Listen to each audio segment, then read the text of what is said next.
Benevento Juventus. Juventus were outclassed by a superior Real Madrid side midweek, but in the Serie A, it is bread and butter for them.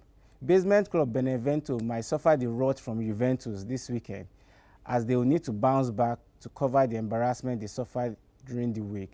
2-0 Juventus away from home. Real Madrid hosts Atletico Madrid at the Santiago Bernabeu Stadium. 4 points separate these two Madrid giants. Atletico Madrid sits second place while Real Madrid are in third place. Definitely, Cristiano Ronaldo is the man of the moment with his majestic performance in Turin midweek. Can he perform the same against Atletico Madrid, who we know barely give away a lot when they play? This looks like a game that is quite difficult to call, but I'm backing Real Madrid to sneak this at home, 2-1. Real Betis Eibar. A battle for European places is up for grabs at Benito Villamarín. Real Betis have won 4 straight league games at home, while Eibar are winless in their last 4 league games. Eibar are one of the unpredictable sides in the league because you don't know which side is coming up to play. But I think at home, Kiki Setien's side will be very strong and they will destroy Eibar to make it 5 straight losses for Eibar on the row. 3-1 Real Betis. To the Premier League, Everton welcome Liverpool to Goodison Park. Everton are probably one of the most inconsistent sides in the Premier League too. But definitely, Liverpool will be buoyed by their victory over Man City in the Champions League. And I think that the extra quality they have will probably see them cross the line here and take a victory home from Goodison Park. Finally, to the biggest game of the weekend, which is the Manchester Derby at the Etihad Stadium. I wonder what will be going through Jose Mourinho's mind when he was watching Liverpool take apart Man City. I'm sure he must have learnt 1 or 2 things in that game to see how he can stop the victory party for Manchester City at the Etihad Stadium. All the same, Manchester City have been the best team in the Premier League this season, and I'm backing them to find that quality in them to be able to get the desired win and clinch the Premier League title by the end of the weekend. This wraps up my focus for the week. I hand you back over to Mr. Speaker. Well, and this wraps up my own too, in terms of where I'm going to put my money this weekend. I tell you, I'm going to put my money behind all those games the way you have just mentioned them. You are sure you'll be going to the bank with big money on Monday? Yes, I'm ready for the big money this week. And anyway, my president is ready for the big money too. I have a book to present to my president.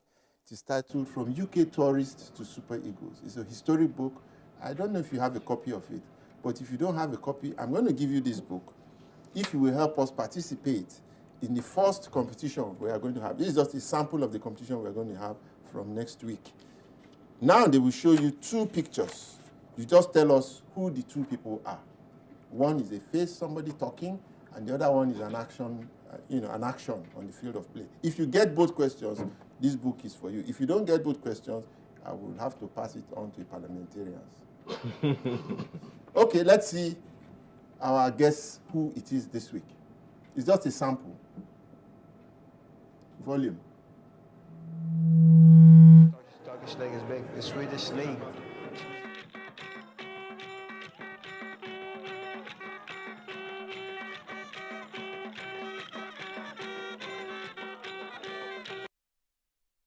That's very unfair. He didn't hear the voice. He did not hear the voice. So that's a very unfair one. So I would give him the book nevertheless. Thank God. I will give him the book nevertheless. Thank you very much. It's a historic book.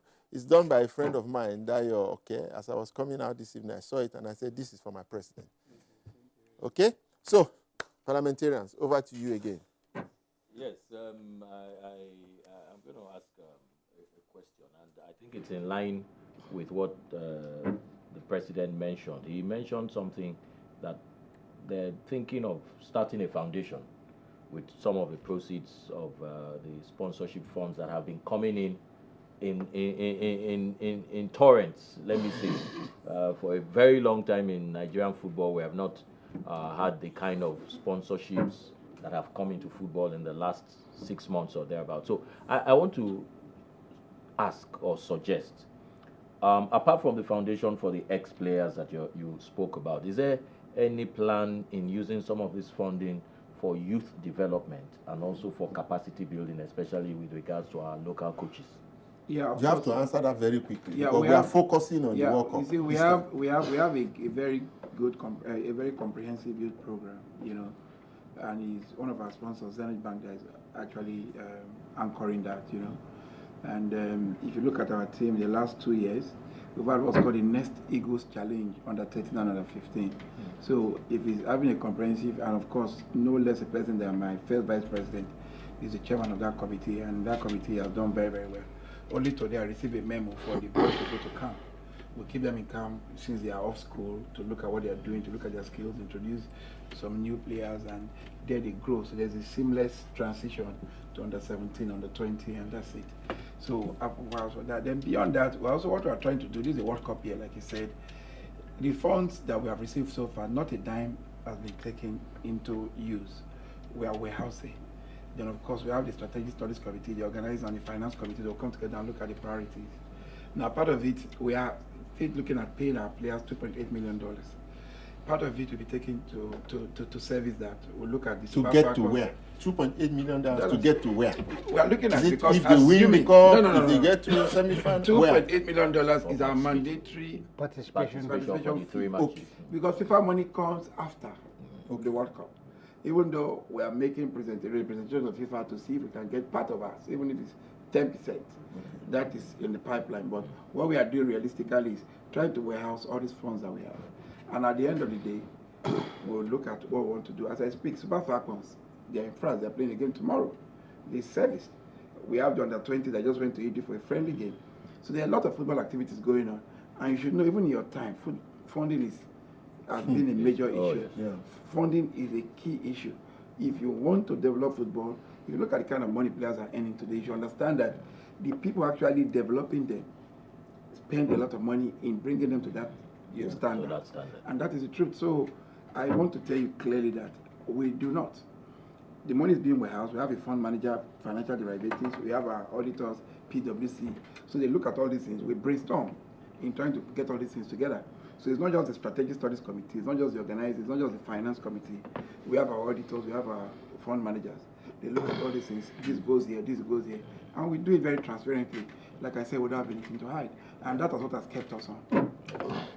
Mr. President, very quickly, I just want to know, Nigerians around the country and probably around the world that want to travel to Russia to watch the World Cup, do they have to make their own, is there any agent, especially for ticketing, through the NFF has, or they have to make their own kind of arrangements? Now, what we tried to do again from the Strategic Studies Committee, what we tried to do, they proposed, we have our traveling agent, the official traveling agent that we have with the Nigerian Football Federation, and we decided to shortlist 3 companies. We also have what's called the Fly for Value, company. Those ones, they have the hospitality from package. FIFA directly. Okay. They have their clearance from FIFA, the authority from FIFA. Then we shortlisted 2 other companies. These companies will give you all the total package, and they are there in the NFF. If you go to the website, you see them. But what we're trying to do, because we met the Russian embassy, and we had a relationship with them, we told them that clearly we should be expecting a minimum of 100,000 Nigerians in Russia.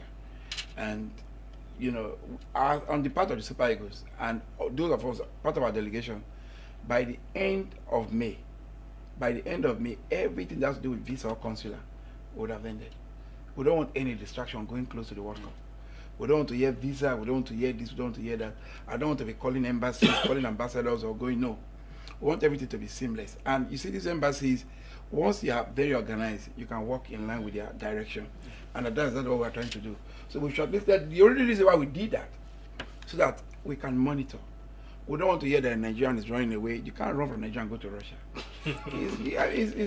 To me, it's They are running to Benin Republic. So to me, But let me add to that. We Let really me want add to to that. monitor all those people going, because we want, it's not just going to the World Cup. The World Cup is where you showcase Nigerians. We want Nigerians to go there and showcase, like I keep saying, I don't have any regret saying that Nigeria is the best country in the world. I don't have any regret. I love this country to my marrow. To me, it's the best country. No matter how you see it, forget what you are saying today. How It's are all you trying resolving? Wait, there's a critical group in Nigerian football, the supporters club. They are our biggest ambassadors. They've been to every World Cup and all of that. But from what we are hearing now, there's crisis within the Nigerian supporters group, and they're a critical group going to any World Cup. What are you doing about You it? see, when I got elected, to be fair to Dr. Ladipo, he invited me. I went to the football house and they told me about some of the happenings, you know, that existed far before I came in, you know. And I did my human extreme in trying to resolve issues. And to me, there are some issues you just say they are irreconcilable. To me, that's just the truth, because they are not first affiliated to Nigerian Football Federation. There's nowhere in the statute that recognizes Nigerian Football Supporters Club. Trust me, they are an integral part, they are an independent body. Yeah. They are a registered body. Yeah. And they must be given their own respect. Because it's not just supporting, they support Nigerian football under the rain, under the sun, and they are globally recognized. So, but to me now, instead of they have a splinter group, they have two groups. So what is important to us, if everybody is blowing whistle and supporting the group, to me that's what's important.